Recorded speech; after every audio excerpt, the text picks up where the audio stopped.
This is today's grocery haul from Walmart. It's just a little fill-in for the week. We got some Philly steaks.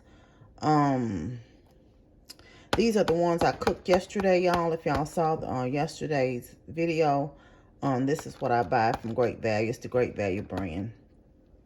I got some Hershey Farm turkey smoked sausage, some more ground turkey because I used the pack I had in some ground turkey and vegetable soup.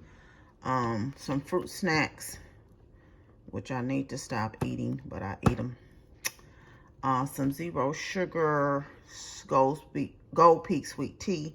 They delivered the wrong kind the last time, so I had to get that. I told Amber she could drink the sweet tea. Got Amber some fun size Snickers. Some honey. I lost my train of thought. Some Sara Lee deli honey turkey, and this is from the deli, and it is really good. If y'all want to give that a try, it's really good. Some zero sugar Jolly Ranchers. These are hard to find, y'all. I get them every now and then. Amber bought me some 2 years ago in Atlanta, and I just ate the last one. I keep them at work and I suck on them here and there, and I just ate the last one the other day, so I bought me another pack, and luckily Walmart had them. Then I told y'all, I got 3 Roma tomatoes, and I told y'all about these Healthy Life hot dog buns, the keto ones.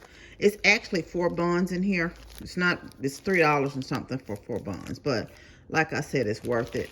And this is the first time I'm trying this. I haven't tried this. I didn't know they had it, but I saw it. But this is a little bit more costly. It's $5 for a loaf of the Hawaiian Healthy Life keto bread, but it says it has 0 net carbs. Anyway, that's the little Walmart fill-in haul for the week. Are you filling anything in? And did you get everything you need? I hope so.